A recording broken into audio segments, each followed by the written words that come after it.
చేసిందంట. ఇయ్యడితో నేను పాలు పలహారాలు పెడితే ఇప్పుడు రాడని నాకు తెలియక నా బిర్యానీ పెద్ద పొట్టలో తీసుకెళ్ళి ఆ తుమ్మ చెట్ల కాడ సమాధి కాడ పెట్టి వచ్చాడంట. తెల్లారే చూస్తే మళ్ళీ పడిపోయాడు. ఏం చేసేవన్నా, ఏం చేయలేదన్నాడు.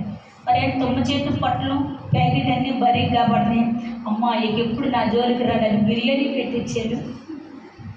ఒక ఆర్డర్ ఇచ్చి దెయ్యాన్ని రమ్మని పిలుచుకుంది ఎవరో చెప్పాలి. ఎవరు పిలుచుకుంటారే? మనమే. మన విశ్వాసాన్ని బట్టి దేవుడు లేపుతాడు. కానీ మనం కావాలని దెయ్యం దగ్గరికి వెళ్ళి దెయ్యమా రావా అన్నాడు. అరే నువ్వే నా దగ్గరికి వచ్చినప్పుడు నేను ఊరుకుంటానా? నేను తప్పకుండా అత్త నీ దగ్గరికి అంటుంది. హల్లెలూయా, హల్లెలూయా. నన్ను ఎంతమంది దెయ్యాలు ఎంత బాధ్యతయో తెలుసా? నీ పని ఏమి లేదేమో, మమ్మల్ని ఎప్పుడు ఎల్లబడతామని నీ పని అనేది చక్కగా తిట్టేయి నన్ను దెయ్యాలు. దేవుని స్తోత్రం, హల్లెలూయా. విశ్వాసాన్ని బట్టి నా దేవుడు నిన్ను లేపగలుగును గాక. ఆయన కార్యములు మీరు చూస్తుదురు గాక. ఆయన ఇడిసిపెట్టే దేవుడు కాదండి. ఆయన మహోన్నతుడై ఉన్నాడు, మహోగరుడై ఉన్నాడు. అందుకని ఆహాస్వార్త 15లో ఒక మాట ఏమని ఉండదంటే, నేను నిజమైన ద్రాక్షవల్లిని. అందరికీ తెలిసి వాక్యం కంటక వాక్యం, నేను నిజమైన ద్రాక్షవల్లిని, నా తండ్రి వ్యవసాయకుడు. నాలో ఫలించిన ప్రతి తీగని తీసి బయట పారవేస్తా. ఫలించే తీగని మరి ఎక్కువగా నేను ఫలింపజేస్తా. నాలో మీరు అడ్డుకట్టు పడినప్పుడు మీతో కూడా నేను ముందును. దేవుని స్తోత్రం, హల్లెలూయా. ఫలించేవారుగా ఉండాలి, తీసి బయట పారవేసేవారుగా ఉండకూడదు. అందుకని ఆ వాక్యంలో ఇంకా కిందకి వెళ్తే మనదంటే, ఆ తీసి బయట పారేసిన తీగలన్నీ కూడా ఎండిపోయిన తర్వాత అటువంటి వాటినన్నిటిని కూడా పోగు చేసి అగ్నిలో పడవేస్తాడంట. దేవుని స్తోత్రం. ఇంకా కింద చదివితే, ఈ లోకంలో ఎవరికి భయపడే అవసరం లేదు, కానీ నిన్ను నరికి ఎవరైతే అగ్నిలో వేస్తారో ఆయనకు మాత్రమే నువ్వు భయపడు అని ఉన్నది. హల్లెలూయా. ఈరోజు మనం చూడండి, చెల్లుకో, అక్కకో, భార్యకో, భర్తకో, పిల్లలకో మన సమస్యలు బట్టి భయపడతాం. కానీ నువ్వు భయపడవలసింది ఎవరికి అంటే ఆ మహోన్నతుడికి మాత్రమే భయపడాలి. హల్లెలూయా, హల్లెలూయా. ఆయనకు మాత్రమే నువ్వు భయపడినప్పుడు నా దేవుడు నీ పక్షాన అద్భుతమైన కార్యాలు జరిగించబడుదురుగా.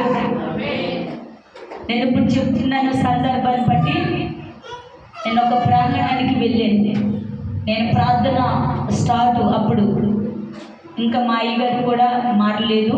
నేను ప్రార్థనలోకి వచ్చాను. దేవుడు నాకు అన్ని దర్శనాలు చూపిస్తున్న స్వస్థత కార్యాలు ఏంటో తెలియదు. నేను శుక్రవారం తలస్నానం చేసే వరకే వచ్చేసేవాళ్ళు మా చిన్న పాక.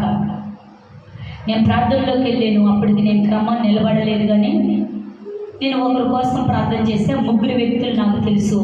3 వ్యక్తులు కూడా నాకు వ్యతిరేకంగా మరి చేతబడి అయ్యేదో చేపించారు. 3 వ్యక్తులు నేను చూశాను.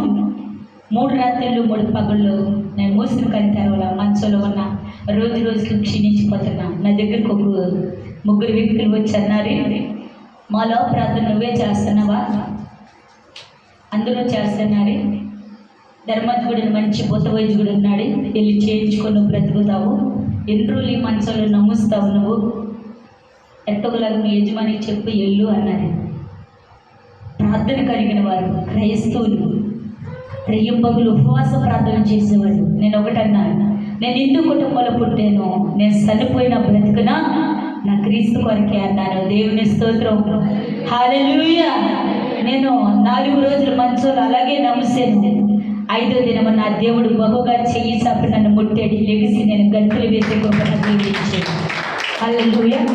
నీ వైద్యుడి దగ్గరికి వెళ్ళలేదు, ఏ పొత్త వైద్యుడి దగ్గరికి వెళ్ళాలా, ఏ డాక్టర్ దగ్గరికి వెళ్ళాలా.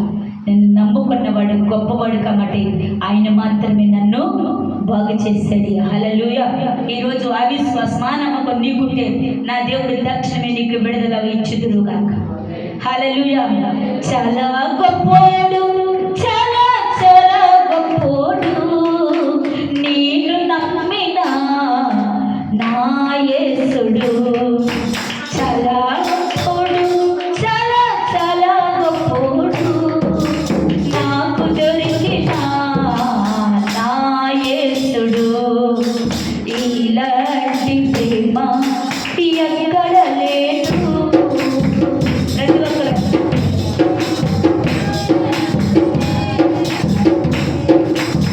ఇలాంటి ప్రేమ ఎక్కడ లేదు. జగమంతా వెలిగిన కాలరాత్రులే కల్వరిలో చూపిన ప్రేమ శాపమునే పాపిన ప్రేమ చల చల చల చల చల గొప్పడు. చల చల చల చల చల గొప్పడు. చల చల చల చల చల గొప్పడు. చల చల చల చల చల గొప్పడు. చల గొప్పడు. చల చల గొప్పడు. నేను నమ్మిన నా యేసుడు చల గొప్పడు. చల చల గొప్పడు. నాకు దొరికిన నా యేసుడు మాటలలో చెప్పలేను బాబో, చేతలలో చూపలేను బాబో.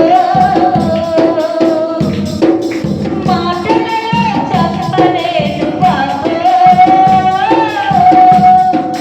చేతలలో చూపలేను బాబో. చల చల చల చల గొప్పడు. చల చల చల చల చల మంచోడు.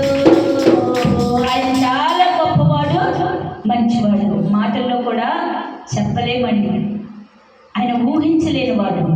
ఆయన చాలా గొప్పవాడు, మంచివాడు. అందుకనే ఆయన అంటున్నాడు, నేను నిజమైన ద్రాక్షవల్లిని, నా తండ్రి వ్యవసాయకుడు. నాలో ఫలించిన ప్రతి తీగను ఏం చేస్తానంటున్నాడు ఆయన?